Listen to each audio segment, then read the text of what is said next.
As we saw in the previous video, the 30 years growth of the church revealed that Jesus was the fulfillment of the gospel for all nations, not just the King of the Jews for Israel.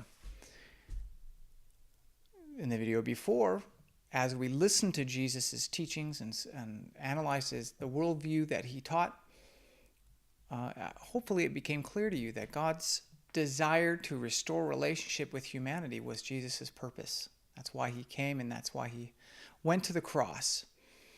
And now, in this 9th context of the Bible, we are discovering that as the kingdom of Christ, in other words, as more and more people from more and more nations began to have a restored relationship with God, the nations have now discovered how to persecute Jesus' kingdom. And I use this context to wrap up a lot of incredibly powerful New Testament books. And we're going to walk through some of the details of those books in this section. Once again, Jesus' Bible was the Old Testament. And the reason I keep reviewing this is it is so important to the church to go back through the Hebrew Bible and not see it as such. See it as the same story. This Old Testament drama, history, and relationship with God was all fulfilled by Jesus, but it's been preserved for us to learn. We need to learn how to know Jesus better by studying the Old Testament. It's very rewarding if you keep it in order and walk in context, as we did in the first 7 videos. But now we're on the New Testament, aren't we? So in the first era of this New Testament, we studied Jesus for the original audience's context. I asked you to review the Jewish returnees' situation as they were awaiting the Messiah in those books, Ezra and Nehemiah and the prophets of the time.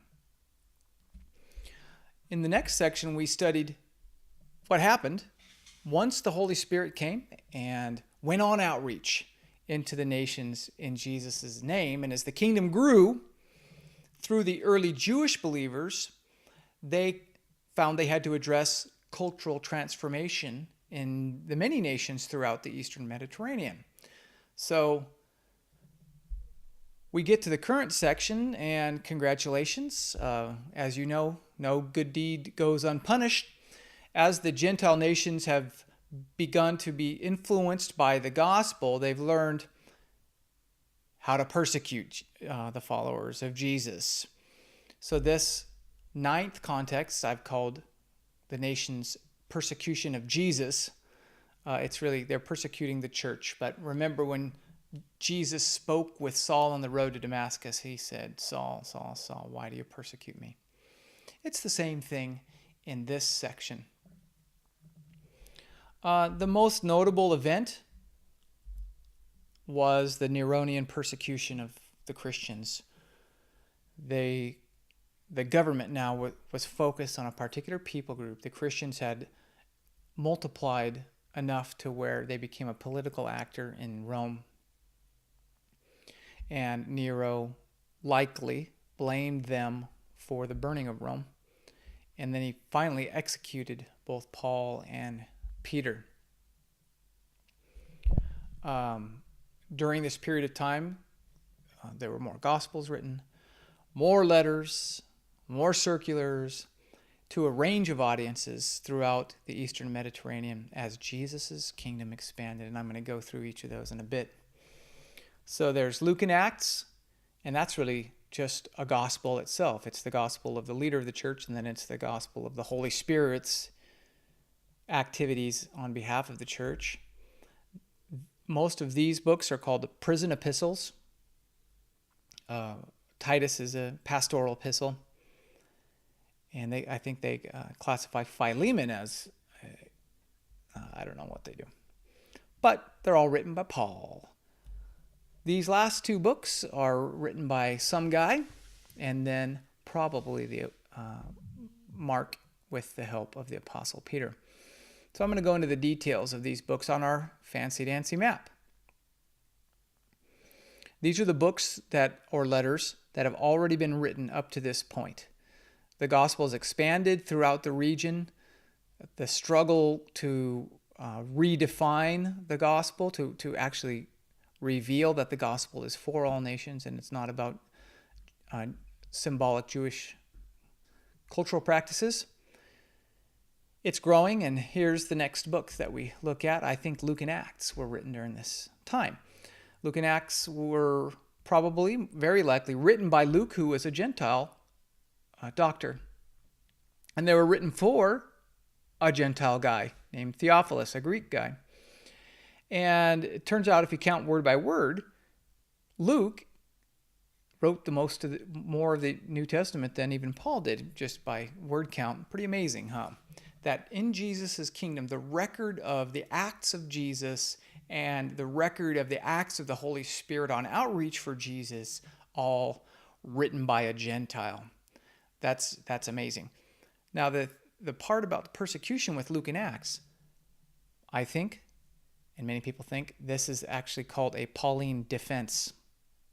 Paul's in jail, and scholars believe that Luke is writing these books to Theophilus to make a case for Paul, that Paul's not a rabble-rouser. He's not starting riots.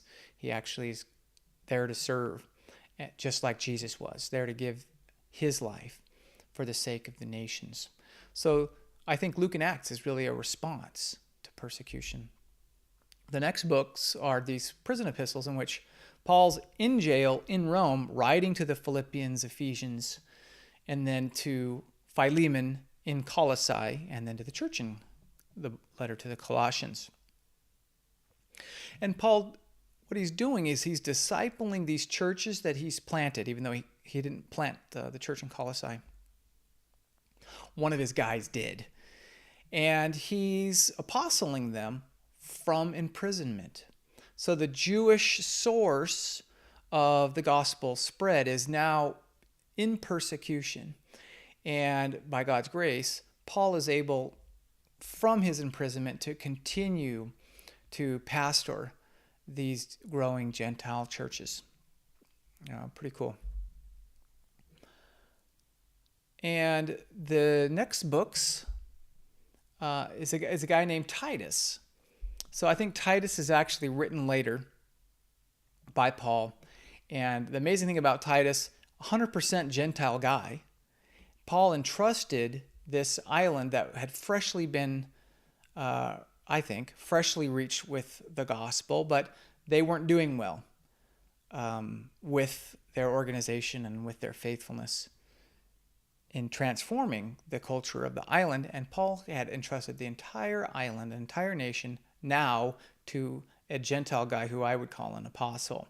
What this means is this is a successful growth of apostleship out into the Gentile nations. Pretty awesome moment in the book of Titus. And no persecution, so I don't know how that fits. Mark and Hebrews, really obvious. The Gospel of Mark, written to the Romans in the midst of persecution. And it's tailored to Roman mindsets. It's short. It's about power. It's also Jesus, the most powerful person, is also the suffering servant. And it's meant to help them walk through this persecution and keep their faith strong and their faithfulness to Jesus and their love for him and for the rest of humanity strong. The book of Hebrews, we don't know who wrote it, but I think it's a sermon, and it's a powerful sermon to convince the Jewish believers in Rome to stick with their faith, because they had the opportunity to go back to temple Judaism and avoid persecution because of Nero's persecution of the Christians in Rome. And this powerful argument, written by possibly Apollos, in my opinion, is pure perseverance. You just have to persevere in the face of this suffering, because you know Jesus is so much better. An amazing message that the church needed to hear. That brings us back to our spiritual timeline. The church is growing. As you study these sections, these books, in the midst of persecution, you can learn some incredible teachings in context number 9. You can see in most of these books, it's like a life or death situation. This is crucial teaching to help the church survive. These followers of Jesus are facing powerful challenges throughout Jesus' growing kingdom. The challenges themselves are growing in power and complexity. So let me just challenge you. Your answers to these 5 worldview questions should be getting deeper and deeper, more and more specific, growing in power and complexity, more and more able to solve the problems and the suffering of the communities of the world. Because you should be an expert by now, right? You've done 10 videos. Shoot. I should be watching your videos. So let me encourage you, go for this stuff. These books are absolutely amazing, and the Holy Spirit's going to help you identify with these original readers. So let me just ask you, as you're following Jesus with understanding, how is suffering and oppression going to affect you? What if you have to suffer to be Jesus' expression in your own culture? What if you face horrible oppression, right? Or resistance? Will Jesus' love continue to shine through you? Will the truth continue to be expressed by you in your community? Will Jesus' righteousness continue to guide you? Get challenged by these authors in this section number 9. Many of the authors ended up being persecuted, killed for their faith. Are you ready for that? Are you ready for that? Be encouraged, be enlightened, again, be corrected by these books, and I know God is going to bless you as you study them.